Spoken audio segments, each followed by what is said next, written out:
Salut Anthony, je suis Xavier. Bonne question. Alors je vais apporter plusieurs réponses à ta question. Je vais commencer par une non-réponse, un petit peu agaçante, hein, je l'admets. Je pense que le plus beau film, c'est le film de la vie. Voilà. Donc ça se passe derrière ton écran. Voilà. Donc je sais que c'est assez paradoxal, vu que je suis en ce moment même devant un écran. Donc voilà, on se répond par écran interposé. Mais je suis assez convaincu de cette réponse qui est très agaçante, que le meilleur film, il est dans la vie, hein.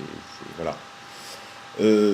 Pour te répondre un peu plus concrètement de façon un peu moins agaçante, une première vraie réponse, mais pas sous la forme d'un film. Ce serait un film documentaire. Ça m'étonne que les deux loustiques t'en aient pas parlé. Ça s'appelle La Société du spectacle, un documentaire assez connu, qui date pas d'hier, mais qui reste complètement d'actualité et qui te montre qu'on est dans une société en fait du spectacle. On t'offre du film en permanence, même quand tu regardes pas un film en tant que soi. Quand tu regardes des politiciens, quand tu regardes le sport, quand tu regardes toute chose sur un écran, c'est du spectacle. Voilà, on t'offre du spectacle et ça te permet d'oublier un petit peu le marasme de ta vie quotidienne.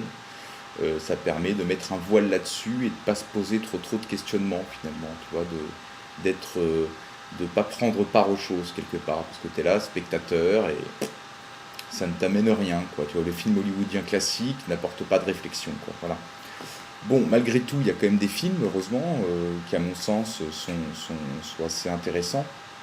Pour moi, un film intéressant, c'est un film qui ne laisse pas indifférent. Voilà. Donc je pense que déjà, effectivement, Fight Club est un bon film à voir. Le film que te conseille Christopher, je ne l'ai pas vu, donc je ne peux pas dire. Moi, j'aurais deux autres conseils, hein, en plus de ce documentaire dont je te parlais. Deux films qui ne m'ont pas laissé indifférent, donc deux films qui vont dans un sens un peu quelque part opposé, même si les deux ne laissent pas indifférent. Il y en a un qui ne laisse pas indifférent, qui est dérangeant quelque part, qui s'appelle Orange Mécanique, peut-être l'as-tu déjà vu. Un film de Stanley Kubrick, hein, Ernesto te conseille Kubrick, je pense que c'est un très bon conseil. Moi, c'est le premier film qui ne m'a pas laissé indifférent dans ma vie, c'est Orange Mécanique. C'est une grosse critique de notre société actuelle et les dérives qui peuvent s'en suivre. Donc je te conseille vivement ce film.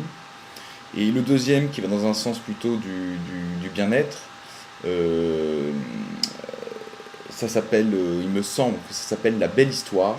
C'est un film qui est assez long, un film de Lelouch, si je ne m'abuse. Et là, par contre, qui est plutôt sur la beauté de la vie avec ses paradoxes. Voilà, ce seraient les deux films pour répondre à ta question que je te conseillerais de regarder. Voilà. Allez, salut, bon visionnage, j'espère.